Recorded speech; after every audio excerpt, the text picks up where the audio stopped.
आज की इस वीडियो में हम ठोस अवस्था के लघु उत्तरीय प्रश्न पढ़ेंगे जो MVVI प्रश्न है साथियों।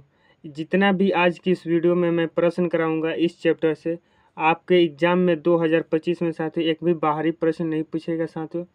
इस वीडियो को अंत तक देखिए, सभी प्रश्नों को अच्छी तरह हमने समझाया इस वीडियो में। तो देखिए, पहला जो प्रश्न है दोस्तों, बिंदु दोष को परिभाषित करें।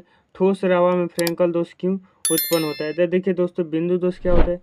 मान के चलिए कोई भी क्रिस्टल है, उस क्रिस्टल में जो उसके अवयवी कण होते हैं अपने स्थान से रिक्त हो जाते हैं, जिसके कारण बिंदु दोष उत्पन्न हो जाता है। जहाँ बात करते हैं रावा में फ्रेंकल दोष उत्पन्न होने की, तो फ्रेंकल दोष किसके कारण उत्पन्न होता है? तो फ्रेंकल दोष होता है दोस्तों जिसमें धनायन का आकार छोटा होता है और ऋणायन का आकार बड़ा, और धनायन जो होता है वो अपना के स्थान छोड़कर और अंतरकाशीय स्थान पर फंस जाता है, इसी कारण हमारा फ्रेंकल दोष उत्पन्न हो जाता है। ठीक है दोस्तों, समझ गए। 2 नंबर क्या प्रश्न आता है जो इम्पोर्टेंट प्रश्न है साथियों, शॉर्टकी दोष और फ्रेंकल दोष के बीच अंतर लिखे। देखिए साथियों, 2 नंबर के प्रश्न है, तो शॉर्टकी दोष फ्रेंकल दोष में पहला लिख दीजिएगा। शॉर्टकी दोष में क्रिस्टल का घनत्व साथियों घट जाता है, जबकि फ्रेंकल दोष में नहीं घटता है। शॉर्टकी दोष में जो होता है धनायन ऋणायन का आकार समान होता है, फ्रेंकल दोष में धनायन का आकार छोटा, ऋणायन का आकार बड़ा होता है। और शॉर्टकी दोष का परिभाषा और फ्रेंकल दोष का परिभाषा भी लिख दीजिएगा। यहाँ से आपको 2 अंक मिल जाएगा साथियों। 3 यदि अब लिख देते हैं तो आपको अंक मिल जाएगा। ठीक है साथियों। तीसरा नंबर प्रश्न देखिए साथियों, बिंदु दोष क्या होता है? तो पहले ही प्रश्न में हमने बिंदु दोष को परिभाषित कर दिया है साथियों। तो इसके बारे में आगे देखिए क्या लिखा गया, उनके नामों को तथा उनके प्रकार को लिखे। तो देखिए इसके बिंदु दोष 3 प्रकार के होते हैं दोस्तों, रस समीकरणमितीय दोष, अरस समीकरणमितीय दोष तथा अशुद्धता दोष। ठीक है साथियों, इनके नाम को लिख देना है, आपको 2 अंक मिल जाएगा। ठीक है, अब चलिए 4 नंबर प्रश्न की ओर बढ़ते हैं। 4 नंबर प्रश्न है साथियों, प्रतिचुंबकीय पदार्थ क्या होते हैं, व्याख्या करें। देखिए हम जो आपको आंसर बता रहे हैं सभी शॉर्ट आंसर बता रहे हैं, मतलब आप जो डायरेक्ट जो आंसर होता है मूल रूप से वह बता रहे हैं आपको लेकिन जब एग्जाम में आप जाइएगा तो आप थोड़ा बढ़ा चढ़ा कर लिखिएगा साथियों। ठीक है ना। देखिए प्रतिचुंबकीय पदार्थ क्या होते हैं, व्याख्या करें। तो प्रतिचुंबकीय वे पदार्थ होते हैं जो चुंबकीय क्षेत्र की ओर आकर्षित नहीं होते, प्रतिचुंबकीय पदार्थ कहलाते हैं। ठीक है, अब देखिए 5 नंबर प्रश्न क्या आता है, कांच को अतिस्थिति द्रव क्यों माना जाता है? यह प्रश्न आपके बोर्ड एग्जाम 2025 में देखने को जरूर मिलेगा कि कांच को अतिस्थिति द्रव क्यों कहा जाता है। क्योंकि कांच में दोस्तों होती है जो बहने की प्रवृत्ति हो जाती है, माने बहने का गुण पाया जाता है। जिस प्रकार जल में बहता है, जल को जब सतह पर गिराइएगा तो बहने लगता है साथ, उसी प्रकार कांच में भी यह प्रकृति पाई जाती है। और यह जो प्रवृत्ति है साथी इसमें बहुत ही स्लो यह जो होता है साथी होता है, इसी कारण ये आपको देखने को जल्दी नहीं मिलता है, इसी कारण कांच को अतिस्थिति द्रव कहा जाता है। ठीक है, समझ गए। अब देखिए 6 नंबर प्रश्न क्या लिखा गया है, 6 नंबर प्रश्न पढ़ लीजिए।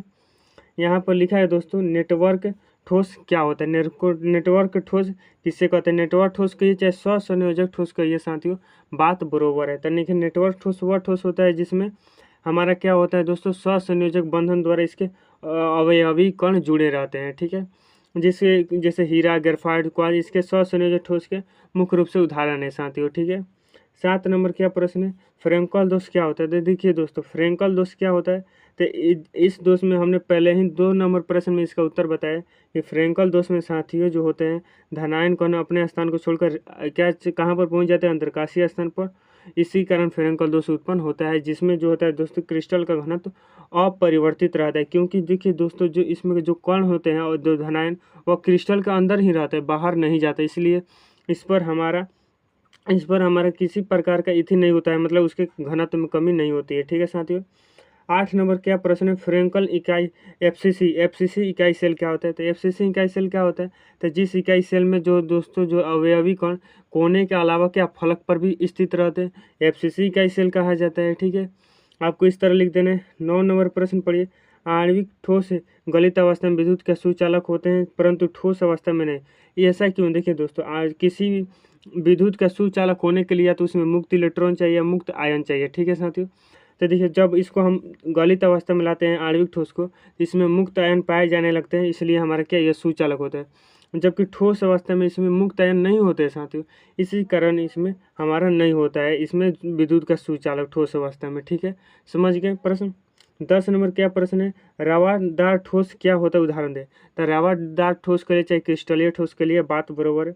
तो देखिए रवादार ठोस किसे होता है, जिसमें निश्चित ज्यामिति करते थे, जिसके जो अवयवी कण होते हैं दोस्तों नियमित क्रम में क्या जुड़े रहते हैं, वो हमारा क्या कहलाता है, रवादार ठोस कहलाता है। ठीक है, उदाहरण स्वरूप आप लिख सकते हैं जैसे ग्रेफाइट, NaCl, ये सब क्या इसके उदाहरण हो सकते हैं। ठीक है साथियों, अब देखिए अब हमारा 11 नंबर प्रश्न आज का अंतिम प्रश्न आता है, शॉर्टकी दोष किसे कहते हैं, उदाहरण के साथ व्याख्या करें।